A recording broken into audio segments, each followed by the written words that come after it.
All right, good morning, everyone. My name is Scott Barker. As Scott just said, I am the Deputy Director for the Broadening Participation Working Group.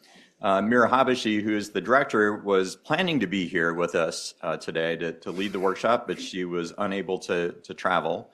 And so I am very pleased to introduce Jirs Meuris, who is here at the University of Wisconsin, who has agreed to jump in on late notice. So we're very fortunate to have him here with us. Before I introduce yours, I did want to let you all know, as part of our broadening of the Broadening Participation Working Group, we are going to be offering additional opportunities for professional development as we move throughout the year. So this workshop is a kickoff of that process, and we will have other opportunities that we will be sending out, emailing, and then introducing as we move forward. So with that said, it's my pleasure to introduce Jirs Meuris, who is an associate professor here at the University of Wisconsin in Management and Human Resources Department. He serves as a faculty affiliate of the Institute for Diversity Science, as well as the Center for Law, Society, and Justice, and the Institute for Research on Poverty. His work focuses on examining how demographic and economic disparities in the workplace affect organizational outcomes, and he's going to be leading us today in a workshop on leading with dignity. And with that, yours, please.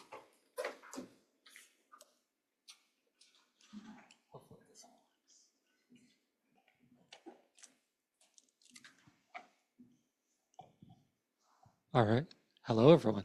Hello. Good morning. How are you enjoying Madison? Great. Lovely. It's great. It's great. I feel like you got the full Madison experience with it's starting to get that little bit of frost in the air, construction outside as you walk in. So you got the full Madison experience. So as Scott mentioned, I'm a professor here within the Wisconsin School of Business. Within the School of Business, I'm also the faculty director for leadership development. So I'm responsible for all the programs, anywhere from undergrad to our executive education, of really thinking about how do we develop leaders, how do we help them kind of get to where they want to be. And so on a 4-day notice, I was asked to kind of jump in, and hopefully I don't disappoint you, but afterwards you can tell me if it was very disappointing. All right. So what I want to talk about today is really thinking about, well, one, why do we want to broaden participation? Why do we want a broad range of perspectives as we're trying to innovate? Second, I'll make a case that doing that starts with making sure that everyone has a sense of dignity, that they feel valued and respected in the field, in the workplace, in their teams, in their labs, whatever it is. And then the final thing is I'll give you a framework to start for yourself. It's the same framework I teach in our executive MBA, where they can then start thinking about how do I develop that sense of value and respect in my own teams. Okay. So the first question I want to start with is, why do we even care? Why do we want a broad range of perspectives? Why do we want broad participation as we're trying to innovate? Anyone? Anyone have any idea? Why do we care? Yes? The first teams perform better. Why else? Yeah? Patient needs diversity. Why? Well, you've got different perspectives, different ways of thinking about a problem. Different ways of thinking about the problem? Probably you're going to have wider impact. Wider impact? Why? Why? Why do we have wider impact? Oh, because probably your approaches will be more diversified and, yeah.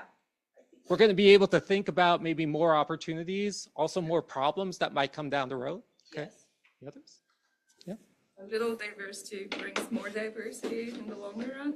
And so these effects come Okay. down. So we can attract people if they see that there's broad participation, there's broad perspectives, and also openness to those broad perspectives. People want to be part of that conversation, right? So all of those reasons. So in general, there's 3 kind of buckets all of these fall into. One is if we have broad participation, we're going to get access to a broader toolkit of knowledge, skills, abilities, right?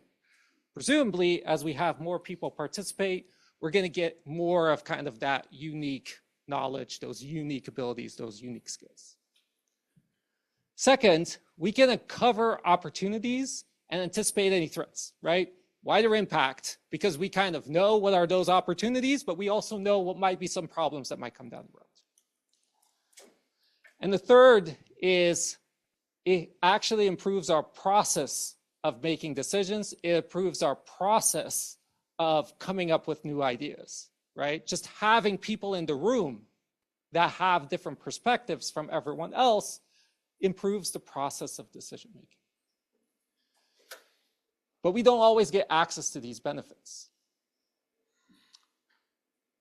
This is a quote that I think kind of sums up these benefits very well. This is from the commander of the US Special Forces for the Army. It says, "This is fundamental to what makes us special. We are stacking the deck with the best athletes, best innovators, best leaders. We must be intentionally inclusive." Kind of this idea that we want broad participation, we want broad perspectives, but in the same breath, we might not get this, or we might not get these advantages.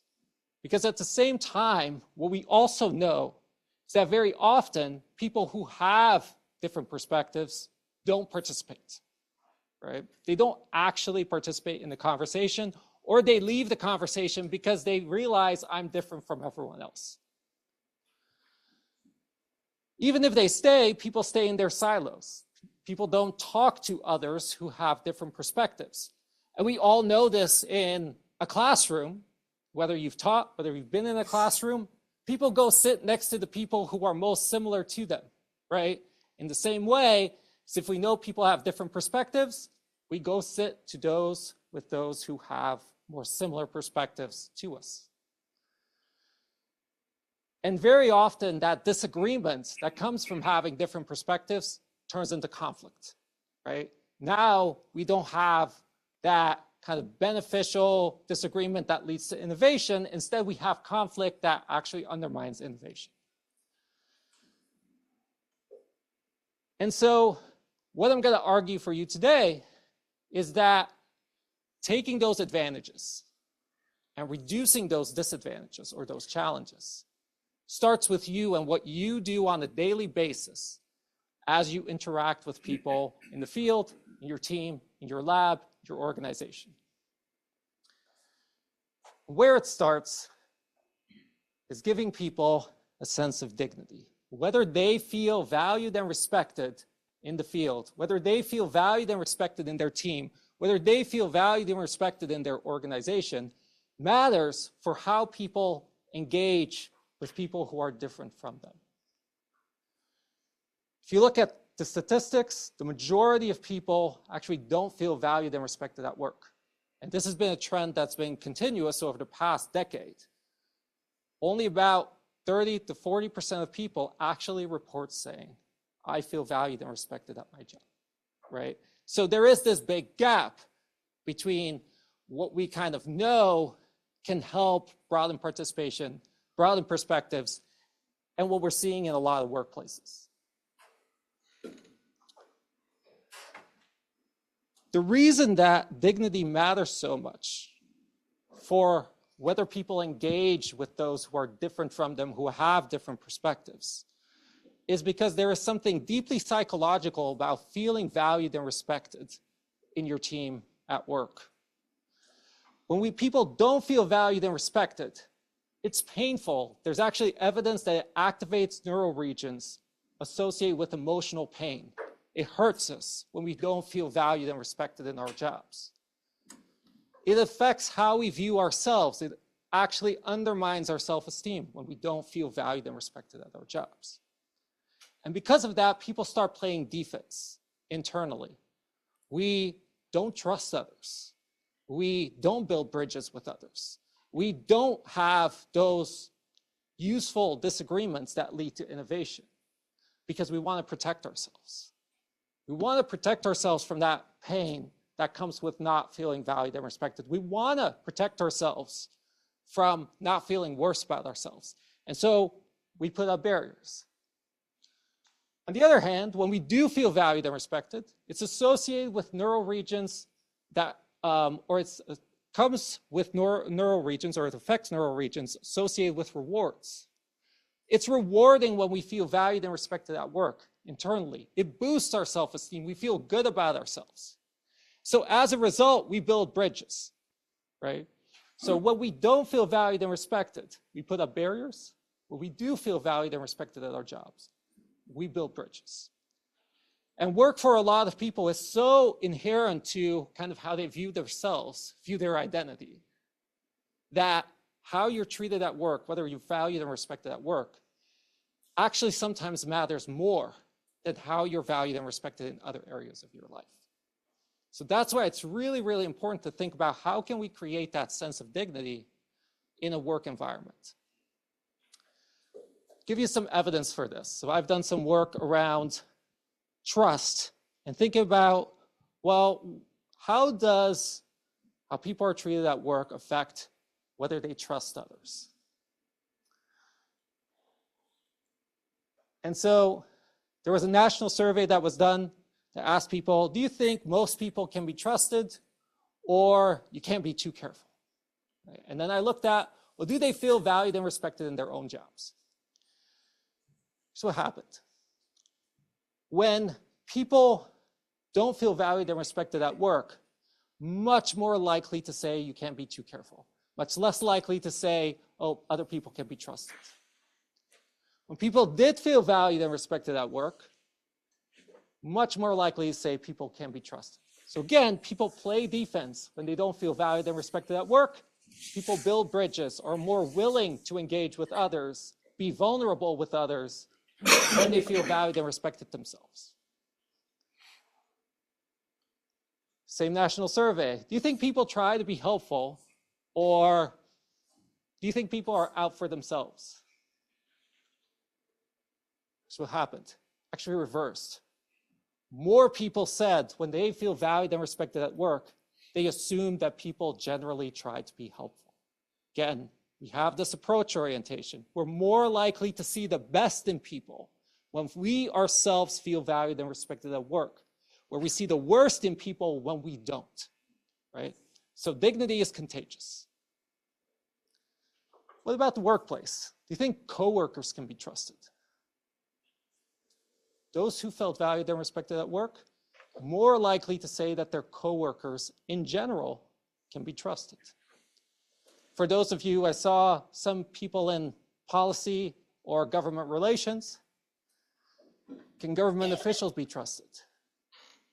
Same pattern. People who feel valued and respected at work actually think the government can be trusted more as well. It's a pattern we see over and over and over, that people have more trust in others, are willing to be more vulnerable with others when they themselves feel valued and respected at work.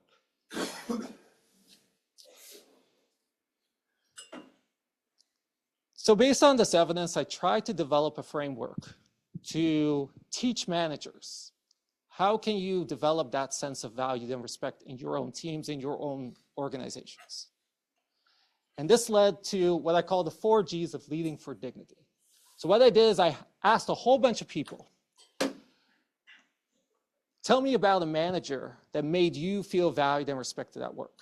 Based upon all these stories, there's 4 characteristics that all these managers had in common, or at least some of them, some of these characteristics that all of these managers had. This is what I call giving voice, giving support, giving feedback, and giving fairness. So giving voice, making sure that everyone can authentically express themselves. Giving support, making sure that everyone has the tools and situations to perform at their best. Giving feedback, making sure that everyone gets useful performance information. And giving fairness, making sure that everyone is assessed and treated and evaluated fairly. And we'll go over each of these in a little bit more detail. But after I developed this framework, I asked employees, I gave employees a survey, asked them a bunch of questions like, do you feel valued and respected at work? And I asked them about their managers, right? For each of these 4 domains, how good is your manager? And so managers can be either excel at none of them. And by excel, I mean they're above average compared to other managers. Or they can excel in all 4 of them, right? Or anywhere in between. Here's what I found that happens with people's sense of being valued and respected at their own work. As managers excelled in more of these,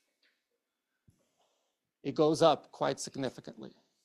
As managers excelled in more of these 4 domains, people reported a much stronger sense of dignity on average. Now you'll see some variance in there.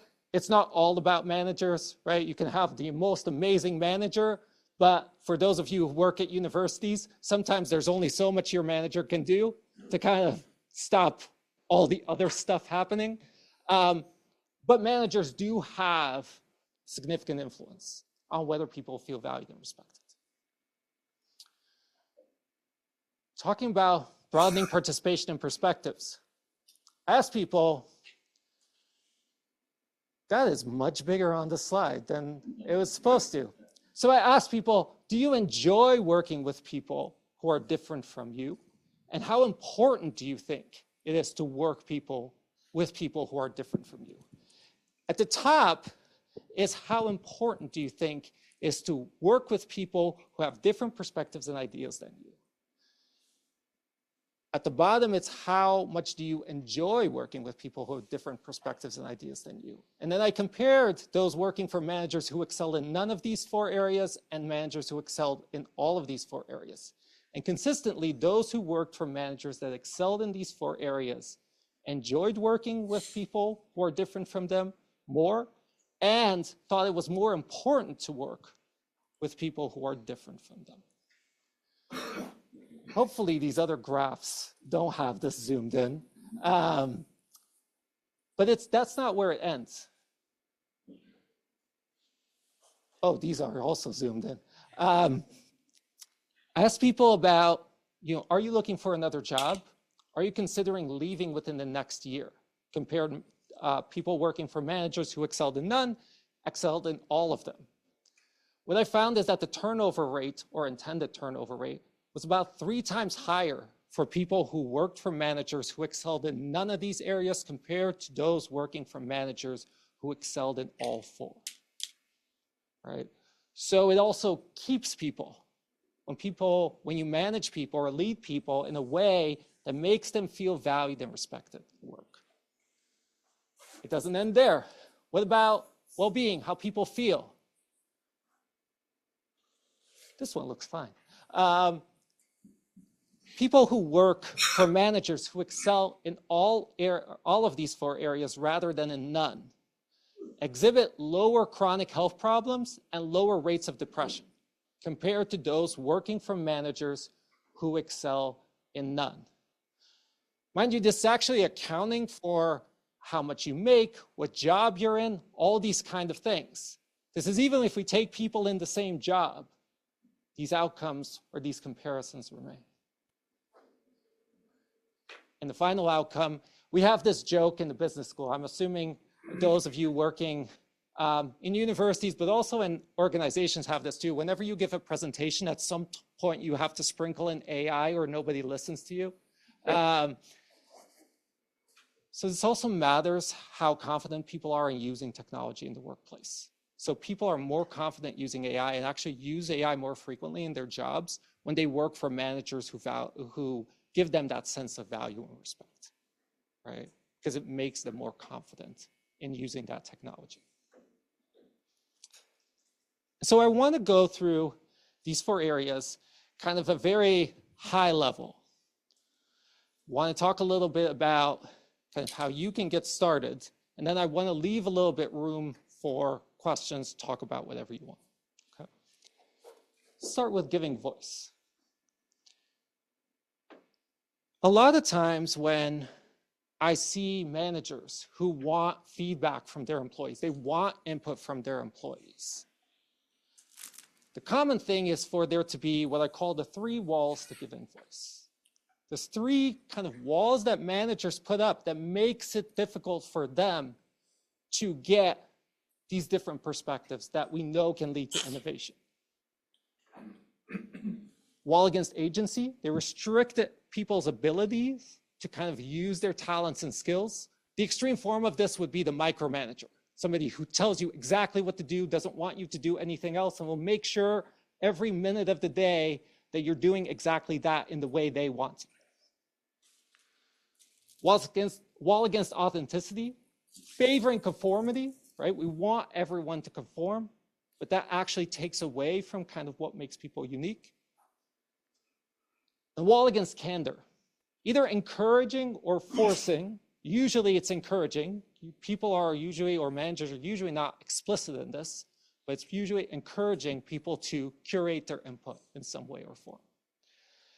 And they put up these walls is because it makes things easy. It makes things more comfortable. It makes leading people, engaging with people more comfortable because we reduce uncertainty. We reduce risk.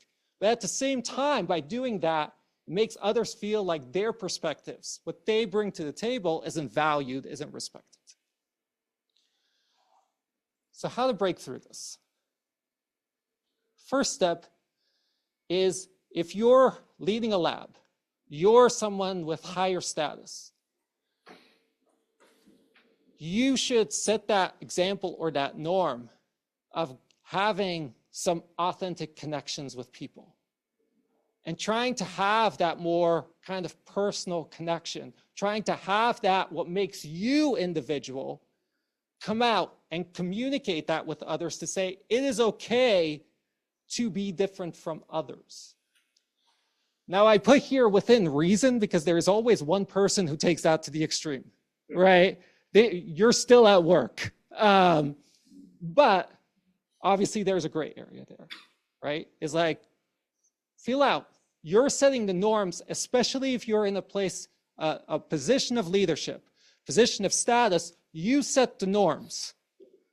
So if you're not trying to or showing your individuality, you're telling others they shouldn't.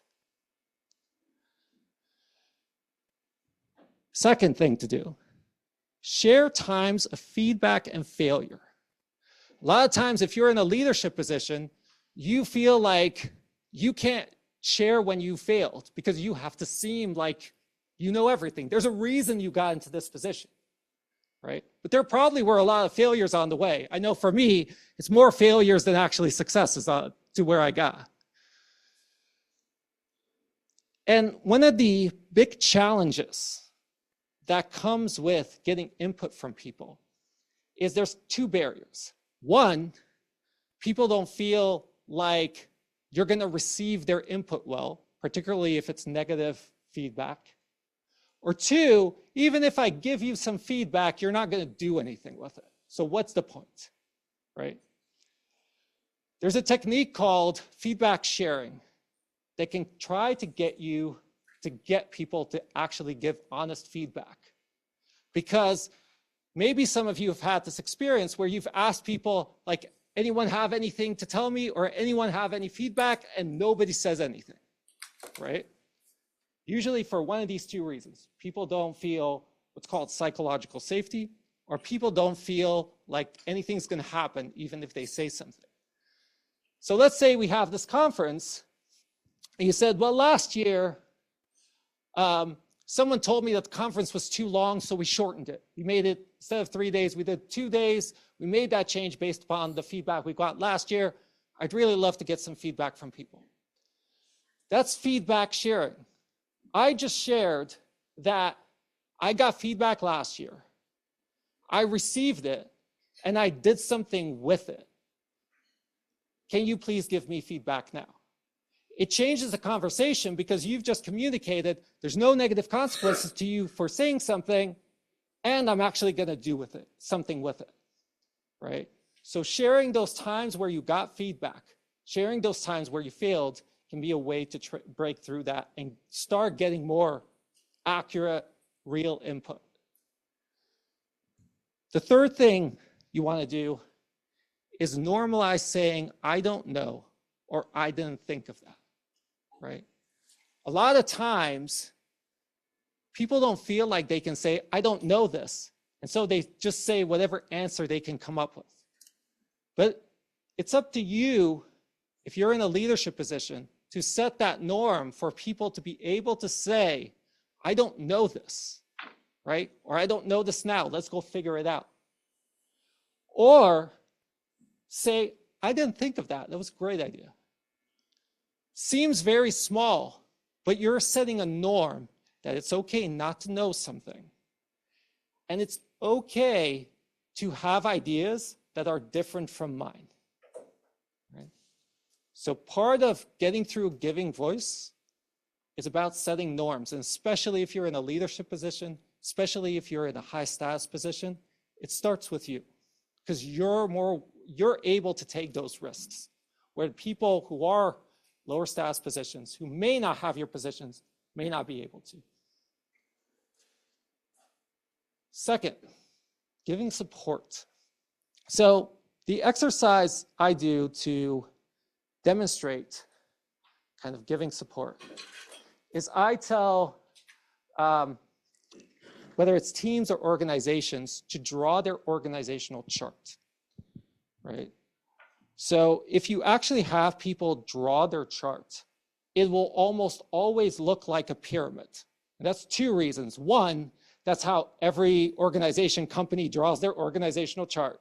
It's usually as a pyramid, CEO up top, everyone on down. And the other reason is that as humans, we're kind of hardwired to think of hierarchies, right? And so we always think of pyramids in some way or form. And so you'll get every time a drawing that looks somewhat like a pyramid. And usually the explanation is, well, this is who reports to whom, all the way up to the top of the organization. Giving support is about inverting that pyramid. Is that your team, say if you're leading a team, doesn't work for you, you work for them. Your outcomes are based upon their outcomes. And so your job becomes, how can I help them do better at theirs, rather than how can I do better at mine? And that's what giving support is, trying to find ways to help others be better at their jobs. There's actually a study that supports this. There's research that was done on new managers, right? So people who were really high performers, they went into leadership management positions, and then it's who does well and who doesn't. What they found is that those who did well were those who were able to let go of that individual performer mindset, because they were all high performers. That's how they got the job. And were able to kind of change their mindset and invert the pyramid, to think about their outcomes as a function of how well others did. So when they did that, they were successful and progressed in their career. Those who were not able to do that tended to stall in their career, right? So that's where giving support is really important, especially as you move up into leadership positions.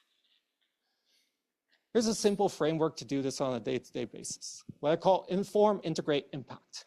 Starts with inform. Get to know people. I know, radical idea, but get to know people in your workplace. Get to know what are their aspirations, what are their challenges, right? What do they want to do? What are their goals? And then second is integrate that into your decision making. Because the worst thing you can do is ask people about what they want to do and then not think about it when you're making any decisions, right? So get information, then integrate that to the extent that you can in decisions you make. But what's also really important is the last piece. Proactively look for ways to positively impact them.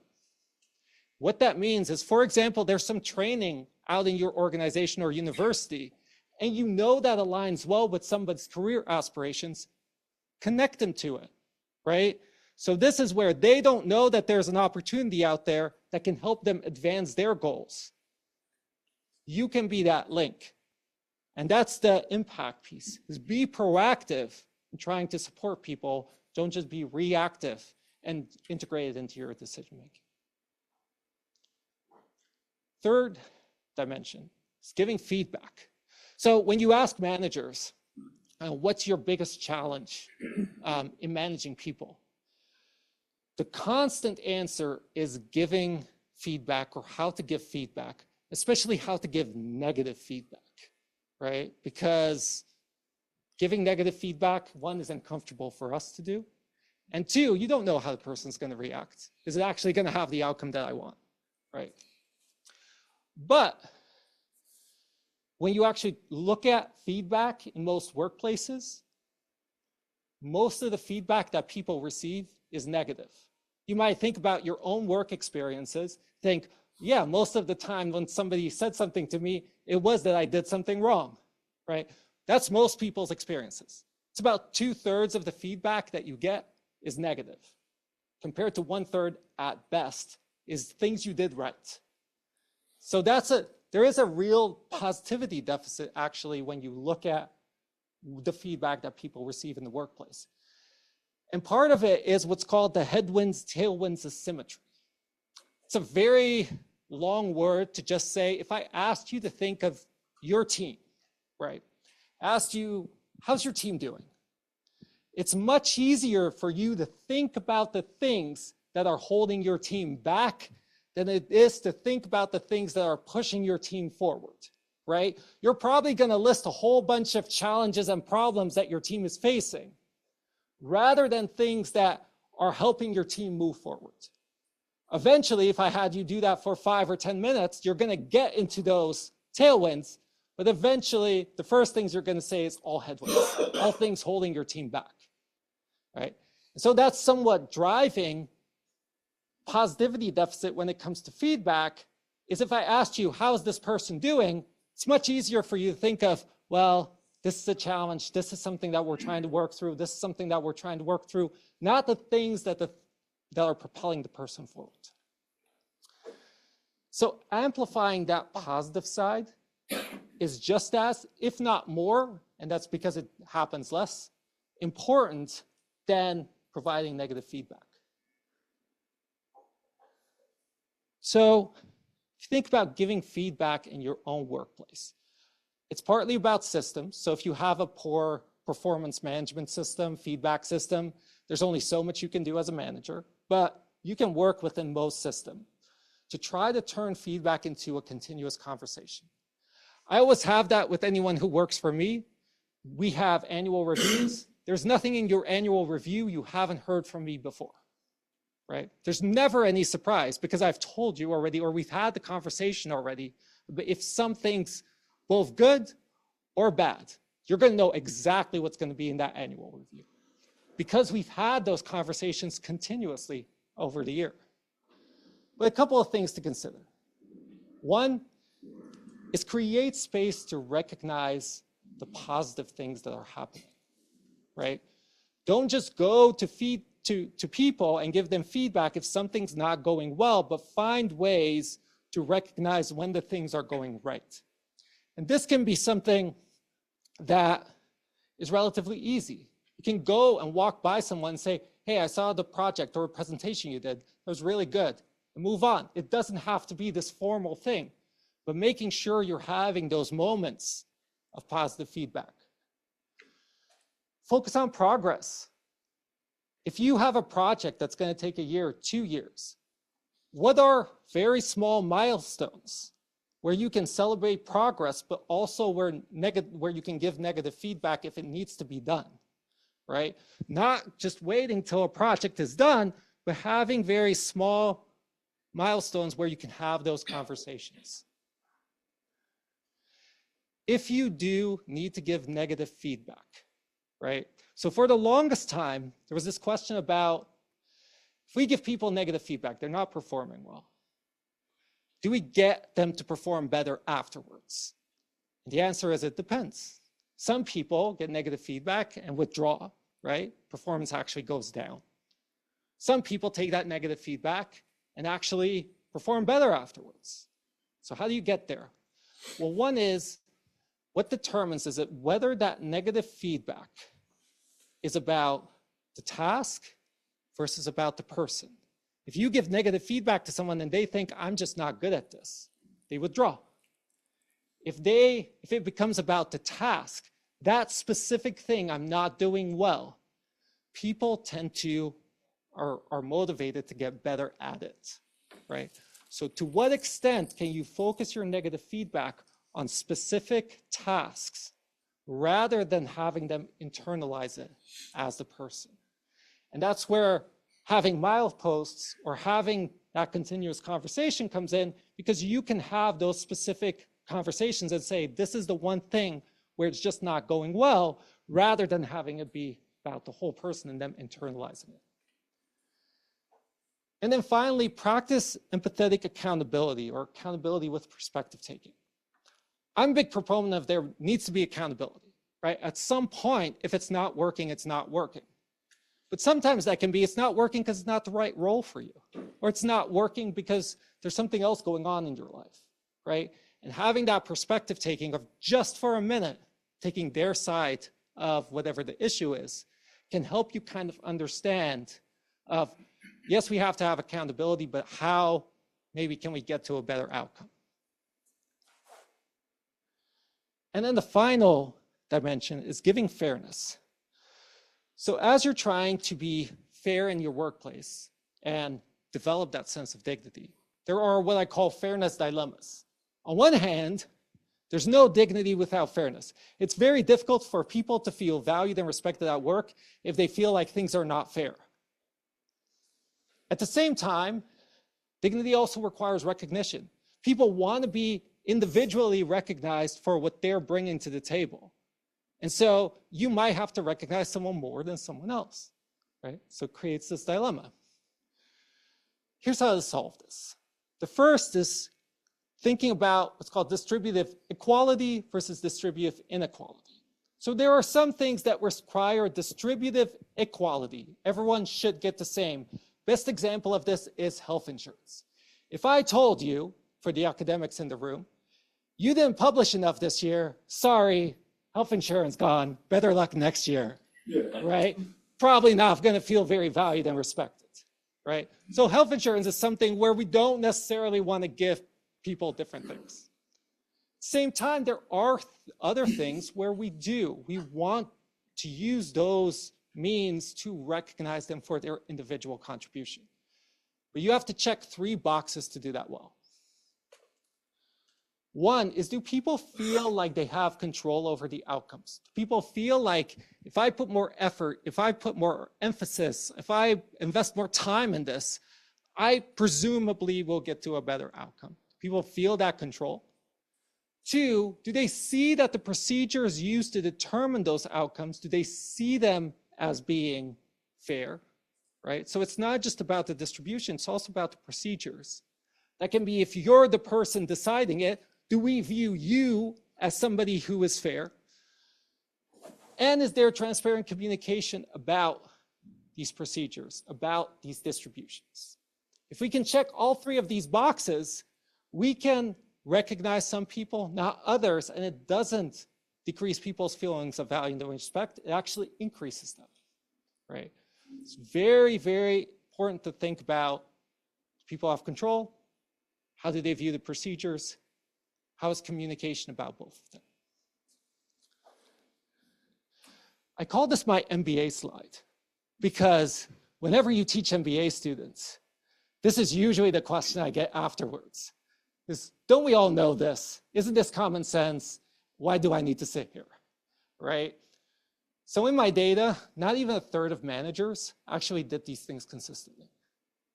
Not even 1/3 of managers in this data, or in all this data, did these 4 areas consistently in a way that increased people's sense of dignity. Conforms very closely to that only 35% of people feel valued and respected in the workplace, right? Managers aren't actually doing this consistently because that's where it comes down to. It's how you approach challenging times. What do you do when things aren't going well? What do you do when you have that product deadline or that project deadline that's coming up? Do you keep on doing these things, or do you change into a different type of leader? And for most people, leadership when things are going really well is really easy. it's really hard when things are not. And so it's really about consistency and what do you do on a day-to-day basis, regardless of whether things are going well or not. So getting started for yourself.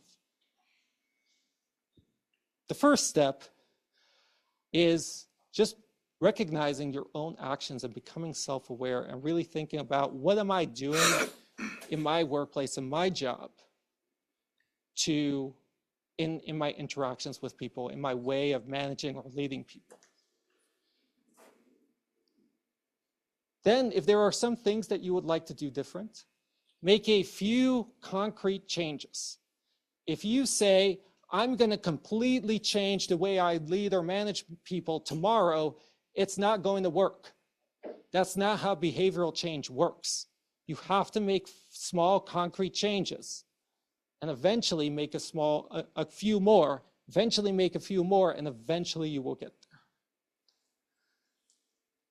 You want to try to build emotional control through what's called pause practice, which is, say you get an email that you don't really agree with. And those of you working at universities, we get a lot of those, right? Pause control is basically give yourself 5 or 10 seconds or maybe even longer before you respond. This is particularly important in person because it gives you that way to, it's not an emotional response anymore. We can actually think through it, right? And I've had this, an emotional response you regret it, right? It allows you to kind of separate yourself from that response. And you'd want to develop your ability to take perspectives. I think between the pause practice and developing perspective taking, you can get pretty far. And what I mean by perspective taking is, say you need to have a very difficult conversation with an employee, somebody who works for you, and you have to let them go, maybe at an extreme, or give them some negative feedback because things aren't going well. Perspective taking is, or what I would challenge you to do is, take a minute and write 5 sentences of the person's perspective on the situation. And it might make you realize some of the challenges that they're facing. Now, it doesn't take away that you might still have to have that conversation. You might still need to let that person go because it's not working. But at least it can help you frame that conversation in a way that makes them still feel valued and respected if they're staying in the field, and makes others feel valued and respected because they look at how you treat that person, right? And so doing that little bit of perspective taking usually can help you pretty far. And it's kind of my final takeaway. I think is actually the most important thing if you're trying to develop your own ability to lead, to manage people. Be better today than yesterday. You're going to have to accept, and I know this goes against all the leadership workshops where they said, after this 1-hour workshop, you're going to be the best leader ever. You're going to fail. It's not going to work some days. Some days you're going to do things that you're like, man, I shouldn't have done that. And that's okay. Because if you keep on doing that and being consistent, a year, 2 years from now, you're going to be a better leader than you were today.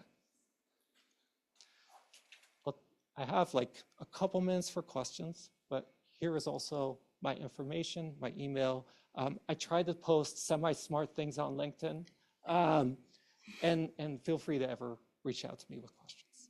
Okay. Thank you.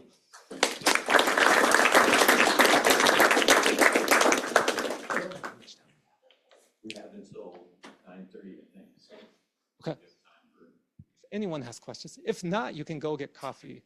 And it's fine too.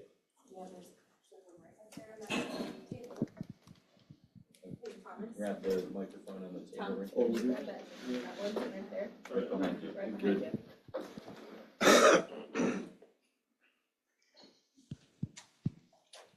Yeah, this is a great talk. I can think of people in leadership positions already that should be listening to you more. I guess one thing I got. Don't worry, you're fine, Nick. You're fine. But the aspect of like, how do you sort of work within your organization? You know, there's always actors that I feel that they're in a position of power and that they're not going to adapt and try to, again, create a better work environment and maybe even a danger to the organization. How do you work within, you know, your system to try to, you know, again, first try to make sure they're doing no less harm, but then also either get them to transition to a more productive sort of set of actions within the organization or transition out of the organization?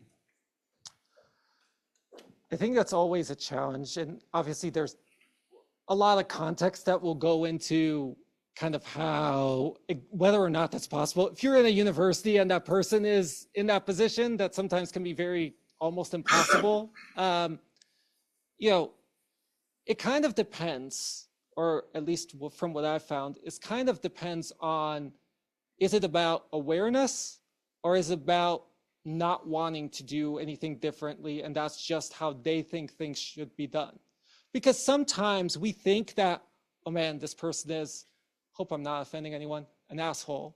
But they're just not, they're just a very unaware asshole, right? They don't know. And you can make them aware of maybe certain things, specific things that they're doing, going back to the negative feedback. If we have to give feedback, try to make it as specific as possible and not about the person. And they'll, oh, I didn't know about that. Thanks for telling me this. Maybe they don't tell you, thanks for telling me this, but they do kind of become more aware and change it. If they are aware and they're just like, this is my management style, this is what I should do, then that becomes very difficult to change, because even with awareness, you're unwilling to do it or unwilling to see it. And that's where it would be, you know, what I would teach our MBA students is like, you can have the best performance improvement plan for any manager, but at some point it's just not working. And then however, in your organization, that will kind of work. And maybe it's involving people who are maybe higher up who can have those conversations and make those decisions. That needs to happen. So I think that would be, is it about unawareness, has a different solution than awareness and just choosing not to?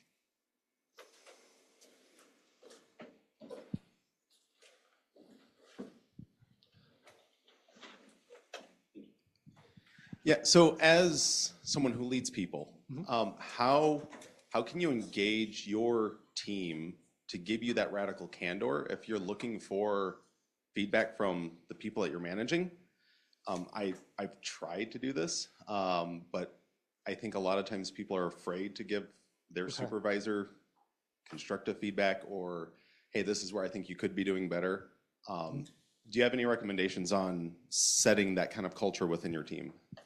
So I think that's where this idea of feedback sharing comes in. So what it sounds like, there's two reasons why people don't. Is one, they feel like you're going to react in some way or form, right? So there's negative consequences, and that just could just be you roll your eyes when you get negative feedback. It doesn't have to be like you punish them, right? Or they think, if we give you feedback, he's not going to do anything with it, right? So it could be those two reasons. And that's where I think that feedback sharing can come in, where you can give, before you ask for feedback and before you ask for input, ask people about, or tell people about, you know, I received feedback last time. This is what I did as a result of that. This is why things are differently now. So people have that sense of like, oh yeah, if we do give feedback, things are going to be different, or something will change. And if you do that over time enough, you can develop that norms and culture, which is good. It's just going to take time, but sometimes you just have to be more intentional. Sometimes also, if you, what I see some managers do is ask feedback at like meetings with everyone there. Nobody wants to speak up when everyone's there. And so sometimes it is about having that more one-on-one honest conversation. Maybe there's a couple of people where you feel like you can have that honest conversation, and then hopefully get more and more people into that to develop that norm and those norms and culture. But that could be kind of a couple of things. Yes.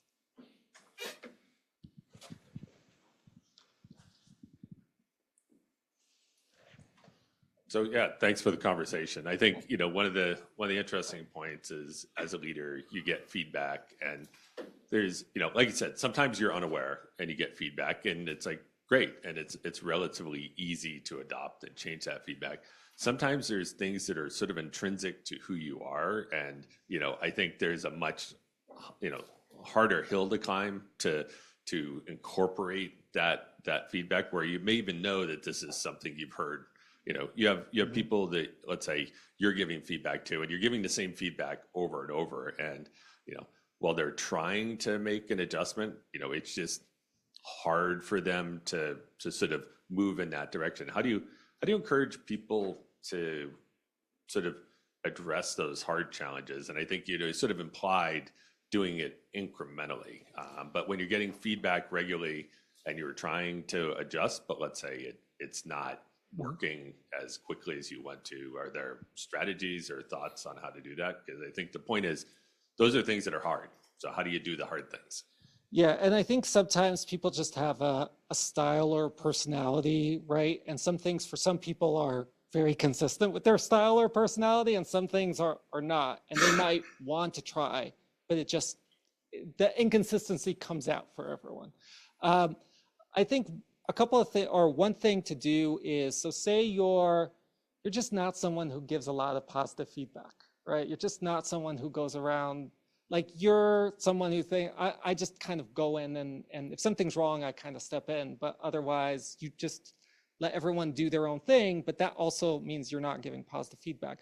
Then finding those like formal times, whether it's our systems, like say at the beginning of a meeting, we kind of find time to have those moments of positive feedback, right? Or of recognition, like finding like small systems or mini systems to do that, or force yourself to do that if that's not something that's kind of inherent to your personality or your leadership style.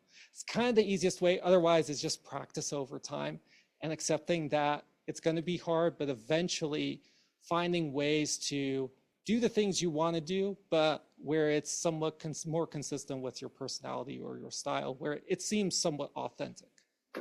Yeah.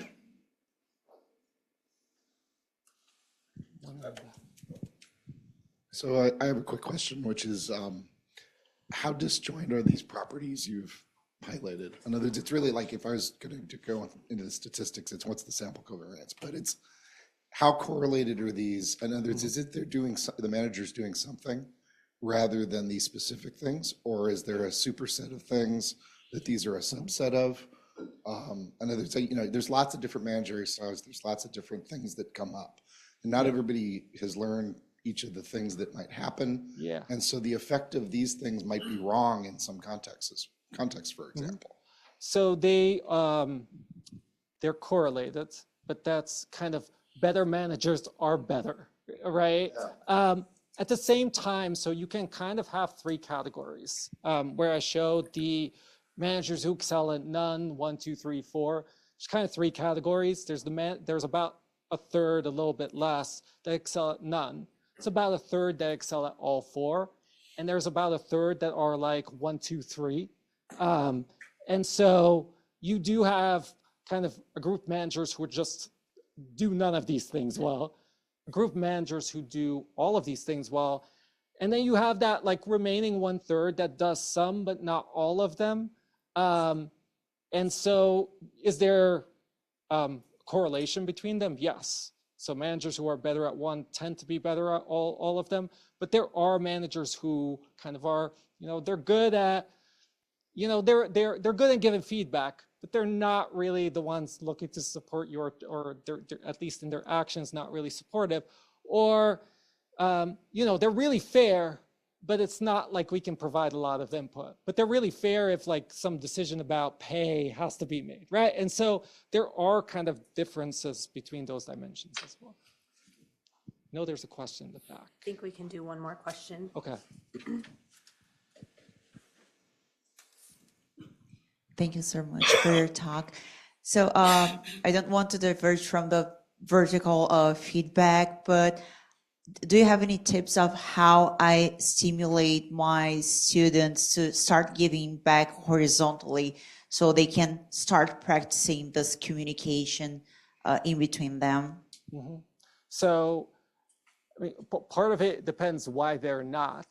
Do they not feel comfortable, or is it, again, just not awareness? Sometimes I found with like PhD students, you could also have like, or just students in general, like competitiveness can sometimes also be a problem, right? And so sometimes the solution depends on kind of what the problem is.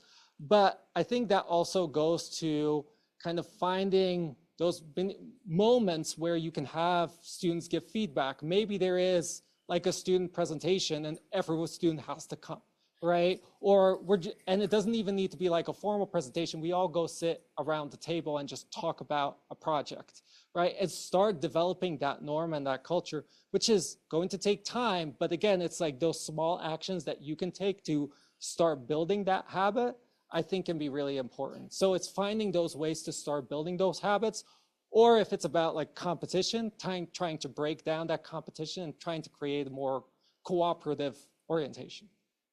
Yeah. All right. Thank you, everyone.